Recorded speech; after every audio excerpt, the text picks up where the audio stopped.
क्या नाम बदलना एक हिंदुस्तान की तारीख पे काले धब्बे की तरह नहीं होगा? बिल्कुल होगा। तो कैसे लोग सोच रहे हैं कि नाम बदल दीजिए? हम इतने अपॉर्चुनिस्ट थोड़े हैं। एंटी कंपेनिंग हमारी शुरू कर दी उन्होंने। जो बच्चे आ रहे थे उनसे कह रहे थे आप यहाँ क्यों दाखिले ले रहे हो, ये यूनिवर्सिटी तो गिरने वाली है, खत्म होने वाली है। यूनिवर्सिटी के जो बानी और आपके चांसलर भी हैं मोहम्मद आजम खान साहब, तो उनसे कोई कम्युनिकेशन है इस दौरान? फाइनेंशियली कैसे यूनिवर्सिटी चलती है? देखिए, गवर्नमेंट से तो कोई फंड नहीं मिलता हमें। 20 दिन का टाइम आपको दे रहे हैं, या तो आप इन बिल्डिंग को खुद गिरा लीजिए जी, और अगर हम गिराएंगे तो उसका खर्चा भी यूनिवर्सिटी को देना पड़ेगा। उन्होंने ये तो आपको भी डराया गया है कि आपका फ्यूचर सेफ नहीं है? डराया कि फ्यूचर सेफ नहीं है। करीब 160 प्रिंसिपल्स आए, रामपुर के, बुंदरकी के, बरेली के, सारे प्रिंसिपल आए। ऑडिटोरियम में उनकी मीटिंग थी।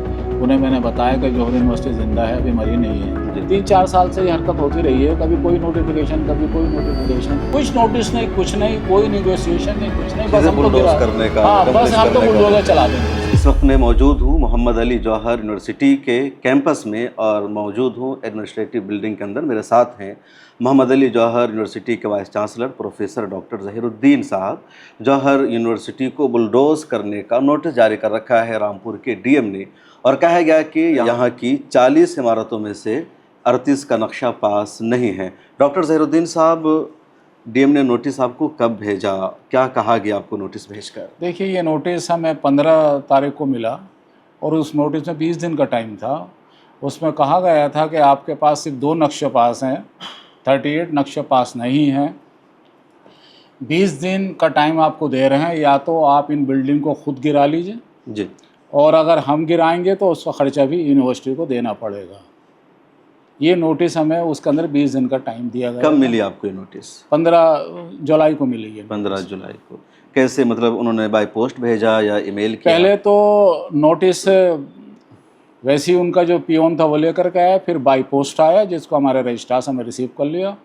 फिर उन्होंने उसमें एक डेट दी थी जिसमें बुलाया था जवाब के लिए, तो रजिस्ट्रार साहब और हमारे एडवोकेट वहाँ गए, उन्होंने जवाब दाखिल किया 15 तारीख को। और हमारा जवाब सुनने के बाद 15 तारीख की डेट का 16 तारीख को ये नोटिस हमें मिल गया। यानी पहले ही मुझे लगता है कि उनका जो फैसला था लिखा रखा था। तो मीडिया में खबर पहले आई थी या पहले नोटिस मिली थी आपको? उन्होंने वीडियो भी जारी किया था? नहीं, पहले तो नोटिस हमारे पास आया, उसके बाद फिर उन्होंने वीडियो जारी करके मीडिया को इन्फॉर्म किया। तो 2 बिल्डिंग कौन सी है जिसके बारे में उनका कहना है कि नक्शा पास है? मेडिकल कॉलेज और एडमिनिस्ट्रेटिव ब्लॉक, जहाँ हम और आप बैठे हुए हैं। अच्छा। और मेडिकल कॉलेज तो बंद पड़ा हुआ, आप कभी यहाँ से निकलें जी, तो यूनिवर्सिटी देख लीजिएगा, वो आपको सारा। तो ये दोनों बिल्डिंग कब बनी है? इसकी मुझे एग्जैक्ट डेट तो नहीं मालूम कब बनी है, क्योंकि बहरहाल जब मैं आया तो सब कुछ बना हुआ था एज इट इज़ जैसा आप देख रहे हैं, क्योंकि मैं तो 1 मार्च 2025 को ज्वाइन किया। तो अब आगे का क्या प्लान है आप लोगों का, कैसे फाइट कर रहे हैं? आगे हमने जो पहली हमारी रेमेडी थी वो कमिश्नर को अपील करनी थी, वो हमने कर दी, जिसकी उन्होंने 28 जुलाई डेट दी है। और दूसरी रेमेडी, क्योंकि कमिश्नर साहब ने ये भी कहा कि इसे अर्ली सुन लीजिए, तो उन्होंने हमारी एप्लीकेशन रिजेक्ट कर दी। जिसके बाद फिर हम इलाहाबाद हाई कोर्ट गए, जिसमें इत्तफाक से उसकी भी डेट 28 है। आज अखबार में मैंने पढ़ा कि आरडीए जो है वो 28 जुलाई को अपना जवाब दाखिल कर देगी इलाहाबाद हाई कोर्ट में। तो आपको क्या लगता है, इलाहाबाद हाई कोर्ट से स्टे लगेगा या? देखिए, हमें पहली उम्मीद तो कमिश्नर से ही है, कमिश्नर साहब स्टे दे दें, वरना तो हमें तो इलाहाबाद हाई कोर्ट से, क्योंकि लाइन ऑर्डर पे हमारा पूरा यकीन है, हमारा जुडिशल सिस्टम पे पूरा यकीन है। क्योंकि मैं लॉ का प्रोफेसर भी हूँ, अलीगढ़ यूनिवर्सिटी में लॉ का डीन चेयरमैन रहा, तो मुझे तो अपने कंट्री के लॉ के ऊपर पूरा भरोसा है।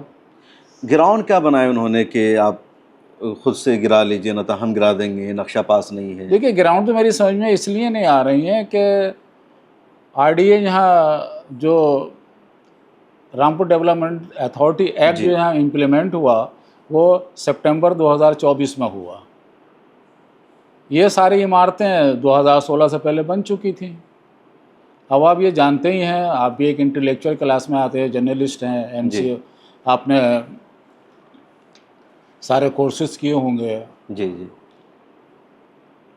कैसे कोई भी एक्ट रिट्रोस्पेक्टिवली इफेक्टिव हो सकता? जो भी एक्ट, कानून या एक्ट बनता है वो प्रोस्पेक्टिव होता है, जिस दिन ऑफिशियल गजट में आता है उसके बाद वो एप्लीकेबल हो जाता है। उससे पहले जो है वैसा ही रहेगा, उस पर तो अब इनके पास कोई स्पेशल क्लॉज है, स्पेशल पावर है जो इन्होंने रिट्रोस्पेक्टिवली हमसे पूछ रहे हैं कि साहब आपने नक्शा पास नहीं किया, जब आपका वजूद ही नहीं था उस वक्त। तो ये जो नोटिस इशू किया, नक्शा पास नहीं है, तो कुछ पहले से आपको अंदाजा था या उधर भी कुछ नहीं नजरिया नहीं, हो कुछ रही थी, भी नहीं। अचानक ये सब हुआ? We are legally sound, everything is legal in Mohammad Ali Jauhar university. इसका एग्जाम्पल मैं देता हूँ। जी। यहाँ पर फार्मेसी भी चल रहा, यहाँ पैरामेडिकल भी चल रहा, यहाँ लॉ भी चल रहा, यहाँ नर्सिंग भी चल रहा। ये सारे कोर्सेज एक अलग से काउंसिल से कंट्रोल होते हैं। जैसे लॉ है उसे bar council of India control करती है, वैसे फार्मेसी की काउंसिल है, पैरामेडिकल की है, नर्सिंग की है। जब ये काउंसिल आती हैं, पूरा इंस्पेक्शन करती हैं, सारी बिल्डिंग देखती हैं, कमरे देखती हैं, सारे जितने भी अननेसेसरी प्रोविज़न है वो सारे देखती हैं। बिल्डिंग लीगल है, इलीगल है, नक्शा पास है, सब देखने के बाद ये अप्रूवल देते हैं। और बरसों से ये कोर्सेज चल रहे हैं। तो पहले तो डीएम साहब इन्हीं से पूछ लेते हैं, भाई आपने अप्रूवल कैसे दे दिए। कॉमन सेंस की बात है। बाज़ाब्ता हाँ, कॉमन सेंस की बात है, ये तो आप भी सोच सकते हैं। तो क्या इन्होंने 2024 में जो रामपुर डेवलपमेंट अथॉरिटी यहाँ बनाया, तो मकसद था इसी यूनिवर्सिटी को टारगेट करना? नहीं, वो तो नोटिफिकेशन ये भेजते रहते हैं कि आज इतना एरिया, जैसे अलीगढ़ में, रामपुर, मुरादाबाद में देखा होगा कि आज किसी भी डेवलपमेंट अथॉरिटी के अंडर में ये एरिया और डेवलप करना हो तो उसे भी अपने अंडर में लिया। वो तो एक्सटेंड करते रहते हैं। लेकिन एक्सटेंड करने का मतलब ये नहीं है कि आप रिट्रोस्पेक्टिवली उसे आप हर चीज़ को फिर देखेंगे। अच्छा, दूसरी बात, अगर आपको लग भी रहा था आपका कोई स्पेशल क्लॉज है आरडी एक्ट के अंदर, तो अब उसमें एक प्रोविज़न है कंपाउंडिंग का।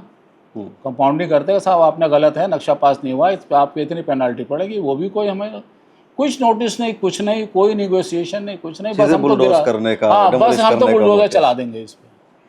अच्छा, कुछ स्टूडेंट्स से मेरी मुलाकात हुई तो उन्होंने बताया कि ग़ालिबन एक दिन पहले डीएम साहब ने बुलाया था स्टूडेंट के 2 डेलीगेशन को।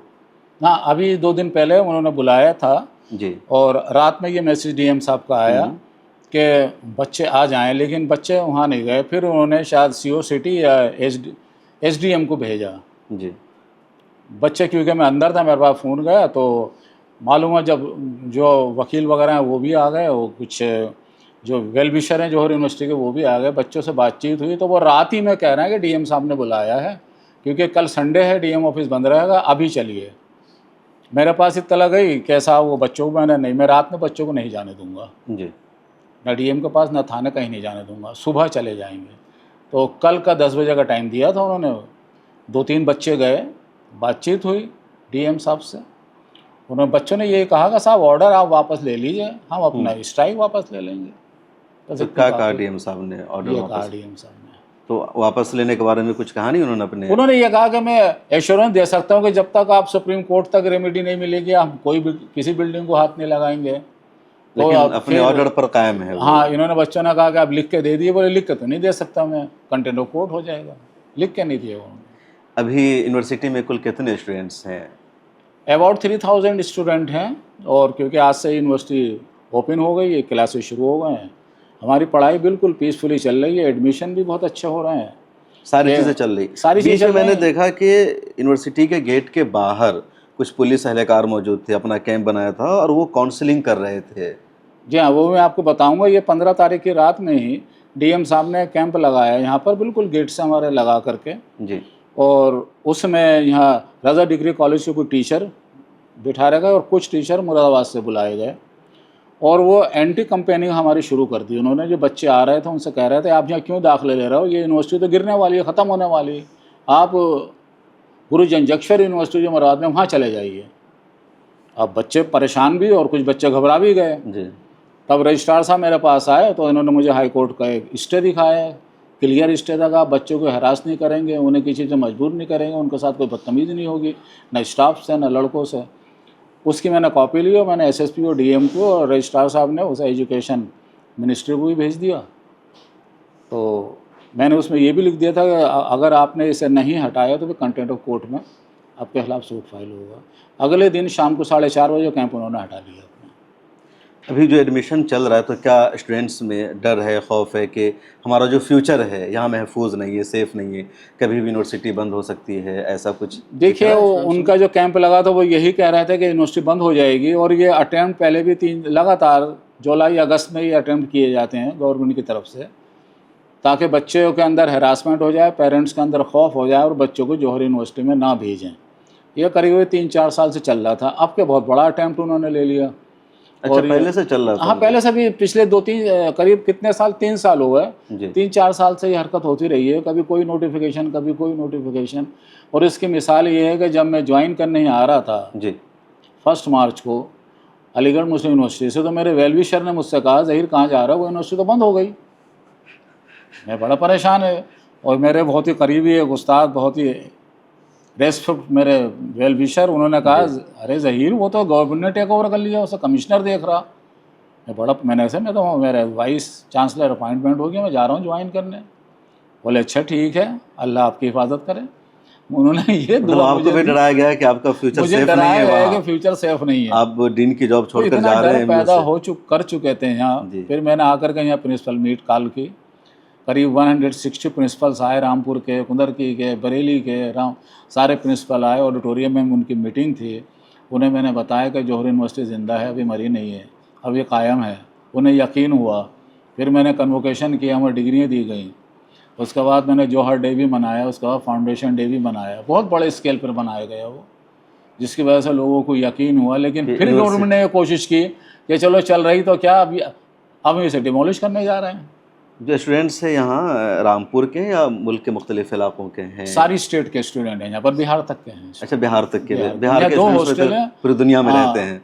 बॉयज़ हॉस्टल भी है, गर्ल्स हॉस्टल गर्ल्स भी है। और गर्ल्स यहाँ वेल प्रोटेक्टेड हैं। तो बॉयज़ ज़्यादा है या गर्ल्स ज़्यादा है? बॉयज़ थोड़े ज़्यादा हैं, गर्ल्स कम है, लेकिन रेशो हमारे यहाँ 60-40 का जो है वो हिंदू मुस्लिम का है। सारे माइनॉरिटी कम्युनिटी से आते हैं या? नहीं, देखिए इसमें सिख भी हैं, इसमें ईसाई भी हैं, इसमें हिंदू भी हैं। अब मैं आपको बताऊं कि जो फार्मेसी कॉलेज मेरा है, उसका जो प्रिंसिपल है वो राजेश यादव जी हैं। जो मेरी पीआरओ है, आप जानते हैं पीआरओ की पोस्ट कितनी है? हाँ, बहुत अहम, यूनिवर्सिटी में तो बहुत बड़ी रोल है वो। डॉक्टर स्वाति सिंह राणा हैं। यहाँ जो मेरी फीमेल वार्डन थी वो रेखा सिरोही थी। और एक स्पेशल बात ये है कि यहाँ फीमेल प्रोक्टर भी है, जो शायद किसी यूनिवर्सिटी में मुश्किल से हो। फीमेल गार्ड है गर्ल्स हॉस्टल के लिए, केयर टेकर है गर्ल्स हॉस्टल में। इस तरह से लड़कियों का पूरा ख्याल रखा जाता है। अभी जब ये सारी बातें सामने आई, डीएमएनए का नक्शा पास नहीं है, तो बहुत सारे पॉलिटिशियन ने, कई बड़े बड़े दानिश्वरान ने भी योगी आदित्यनाथ को और सरकार को मशवरा दिया कि यूनिवर्सिटी बनी हुई है, लाखों करोड़ों का बजट लगा है, तो डेमोलिश करना मसले का हल नहीं, आप उसको टेक ओवर कर लीजिए। किसी ने कहा कि उसका नाम बदल दीजिए, यूनिवर्सिटी जारी रखिए, पैसा लगा है, अगर आपको प्रॉब्लम है नाम से, आज़म खान से। तो देखिए ऐसा है कि यूनिवर्सिटी आज़म खान के नाम पर ही नहीं है, वरना यूनिवर्सिटी का नाम होता मोहम्मद आज़म खान यूनिवर्सिटी जी, ऐसा तो नहीं है। यूनिवर्सिटी का नाम है मोहम्मद अली जौहर यूनिवर्सिटी। जी, मोहम्मद अली जो कि बहुत बड़े फ्रीडम फाइटर थे, हिंदुस्तान की हिस्ट्री जानती है बिल्कुल। कि जब वो इंग्लैंड में थे और राउंड टेबल कॉन्फ्रेंस में भी हिस्सा लिया था, कांग्रेस के प्रेसिडेंट भी थे, हाँ, आज़ादी से पहले। जब तबीयत उनकी बहुत ख़राब हुई तो उन्होंने ये कहा वहाँ पर कि अगर मैं मर जाऊँ तो मुझे दफन ग़ुलाम हिंदुस्तान में मत करना। इससे बड़ा कोई फ्रीडम फाइटर हो सकता? तो क्या नाम बदलना उसका मुमकिन है? क्या नाम बदलना एक हिंदुस्तान के तारीख पे काले धब्बे की तरह नहीं होगा? बिल्कुल होगा। तो कैसे लोग सोच रहे हैं कि नाम बदल दीजिए? हम इतने अपॉर्चुनिस्ट थोड़े ही हैं भाई। मुल्क के फ्रीडम फाइटर के नाम पे एक यूनिवर्सिटी है और सेकुलर यूनिवर्सिटी है। और जिन्होंने जामिया मिलिया इस्लामिया जैसी सेंट्रल यूनिवर्सिटी को कायम किया, उनका वो भी एक रोल है। यहाँ यूजीसी का अप्रूवल है, यहाँ पर गवर्नर का पास किया हुआ एक्ट है, मोहम्मद अली जौहर यूनिवर्सिटी एक्ट पास है, या माइनॉरिटी कैरेक्टर हमें मिला हुआ है, तो फिर हमें किसी को चेंज करने की ज़रूरत क्या है? अच्छा, जहाँ तक सुप्रीम कोर्ट की रूलिंग है, मुझे इस बात याद नहीं है, आपको बता दूंगा, किसी भी माइनॉरिटी इंस्टीट्यूशन को गवर्नमेंट टेक ओवर नहीं कर सकते। अगर फाइनेंशियल कोई मैटर है तो उसके लिए वो एक एडमिनिस्ट्रेटर अपॉइंट कर दे, सीए अपॉइंट कर दे। फाइनेंशियल मैटर हो किसी वक्त, हमारे दरवाजे हर वक्त खुले हैं। गवर्नमेंट का जो भी नोटिस आता हम उसे फॉलो करते हैं। कभी भी वाइस चांसलर को ऑनलाइन तमाम प्राइवेट यूनिवर्सिटी को कॉल किया जाता, हमारी यूनिवर्सिटी भी उसमें शामिल होती, मैं उसे रिप्रेजेंट करता हूँ। रजिस्ट्रार का आता है, रजिस्ट्रार करते हैं। जाने कितनी हमारी वीडियो कॉल मीटिंग हो चुकी हैं एजुकेशन मिनिस्टर के साथ। तो ये जो लोग बात कर रहे हैं टेक ओवर करने की, ये पॉसिबल ना समझिए उन लोगों की, वो बात नहीं समझ पा रहे हैं कि आपको लोग कुछ मशवरे दे रहे हैं का कि कैसे बचना है? नहीं, ऐसा हमें ज़रूरत नहीं, क्योंकि वी आर लीगली साउंड। अपनी गली मजबूत है। अपना बिल्कुल फाइनेंशियली कैसे यूनिवर्सिटी चलती है? देखिए, गवर्नमेंट से कुछ फंड गवर्नमेंट से तो कोई फंड नहीं मिलता हमें, कोई फंड नहीं मिलता, कोई फंड नहीं मिलता। जो भी बच्चों से फीस आती है, जो कि मेरे ख्याल में हिंदुस्तान की तमाम यूनिवर्सिटी सबसे कम है, प्राइवेट यूनिवर्सिटीज़ में। हाँ, जो प्राइवेट यूनिवर्सिटी हैं। दूसरी बात, यहाँ पर पिछले साल से जो है चांसलर साहब ने कंसेशन भी स्टार्ट किया है, जिससे कॉपी मैं आपको दे दूंगा, रखिए वहाँ पर, जी जी, रजिस्ट्रार साहब दे देंगे अभी। वो शायद किसी प्राइवेट यूनिवर्सिटी में ना हो, जिसमें मेरिटोरियस स्टूडेंट की ट्यूशन फीस माफ़ कर दी जाती है, जिसके माँ बाप नहीं है उसकी कर दी जाती है, अगर एक पेरेंट्स है तो उसकी कर दी जाती है, पूरी ट्यूशन फीस माफ, हाफ करते हैं उसकी। हाफ करते हैं। दूसरी, backward, schedule caste, schedule tribe, handicap, इनकी सबकी हम 50% या 25% नोटिस में आप देख लेंगे पूरा वेल। कोर्सेज यहाँ पर सारे हैं, इंजीनियरिंग के सारी ब्रांचेज हैं, लॉ में BLLB, LLM 1 year 2 year and PhD सारा सब मौजूद है, और DCI से अप्रूव है, चल रहा है। अब जो ये सारा कज़िया सामने आया है, कंट्रोवर्सी तोड़ने की नोटिस, तो यूनिवर्सिटी के जो बानी और आपके चांसलर भी हैं मोहम्मद आज़म खान साहब, तो उनसे कोई कम्युनिकेशन है इस दौरान? नहीं, आज़म खान साहब कोई कम, क्योंकि वो जेल में हैं, और जेल में जाहिर सी बात है कुछ ही लोगों को जाने की आने की परमिशन मिलती है, कोर्ट का ऑर्डर होता है, और जैन मैनुअल भी है, तो वो जैन मैनुअल से जेलर साहब जो हैं वो सारी, हम या कोई भी एडमिनिस्ट्रेटिव ऑफिसर हमारे साथ कोई रब्ता नहीं। आपकी कोई मुलाकात हुई? नहीं, मेरी मुलाकात नहीं। तो मतलब आप लोग जो सारे फैसले कर रहे हैं, तो कौन लीड कर रहे हैं इसमें? हाँ, तो जाहिर सी बात है मैं लीड कर रहा हूँ as a vice chancellor. As a vice chancellor फैसले। आज़म खान साहब की अहलिया तज़ीन फातिमा, हाँ, वो आती रहती हैं, हाँ, जैसे कल भी आई थी जी, और लोग उनसे मिलने भी जाते हैं। वो तो उनका क्या कहना? अब जैसे आप जाना चाहें तो आप जा सकते हैं, उनका इंटरव्यू ले सकते हैं। बिल्कुल। तो वो इसमें कुछ इस मोमेंट को लीड कर रहे हैं कि आज़म साहब जेल में है, तो हाँ, तो वो कर रही हैं पूरा, उनका कॉपरेशन, उनकी हर बात, और जो भी काम करती हैं आके कहती हैं VC साहब से मालूम कर लीजिए, वाइस चांसलर साहब से मालूम कर लीजिए। पॉलिटिकल पार्टियों में किस तरह का सपोर्ट मिल रहा है, या बाहर के लोगों का यूनिवर्सिटी को बचाने के लिए? अब देखिए, मैं पॉलिटिशियन तो हूँ नहीं, ना कभी था, ना हूँ, और ना आगे कोई इरादा है, क्योंकि दूर रहता हूँ इन लोगों से। क्योंकि बहुत सारे MPs आ रहे हैं, पॉलिटिशियन आ रहे हैं। हाँ, वो लोग आए, उनका वेलकम है, इस्तकबाल है, सब आए, वो बात सुनते हैं, मैं अपनी सुनाता हूँ जी, और उनसे एक ही रिक्वेस्ट करता हूँ कि हमारी यूनिवर्सिटी के अंदर ज़्यादा से ज़्यादा बच्चों को भेजिए, और आप हालात देखिए, यूनिवर्सिटी घूमिए, अगर आपको लगता है कि बहुत अच्छी यूनिवर्सिटी है तो आप बच्चों से रिक्वेस्ट कीजिए, भेजिए। बिल्कुल। तो हम बातचीत कर रहे थे मोहम्मद अली जौहर यूनिवर्सिटी के मौजूदा vice chancellor doctor professor Zahiruddin साहब से। आप अलीगढ़ में लंबे अरसे तक रहे हैं और इस वक्त यूनिवर्सिटी के आप VC हैं, और इस पूरी फ़ाइट को आप देख रहे हैं। मतलब एक तरफ एजुकेशन का मेयार बेहतर बनाना, चांसलर साहब जेल में मौजूद हैं, उनकी अपनी एक पॉलिटिकल लड़ाई है, सभी जानते हैं, और एक दूसरा एक नया DM ने एक शोशा छोड़ दिया कि यूनिवर्सिटी को मुनहदिम किया जाएगा। तो जो सूरत हाल है लगातार हम आपको बता रहे हैं, और सारी बातें आपने हमसे शेयर की है, बताई है। स्टूडेंट से भी हम बातचीत करेंगे, पूरी यूनिवर्सिटी भी आपको हम दिखा रहे हैं कि कैसी यूनिवर्सिटी है। और जौहर यूनिवर्सिटी में कुल 40 बिल्डिंग हैं, 500 एकड़ ज़मीन पर ये यूनिवर्सिटी बनी हुई है।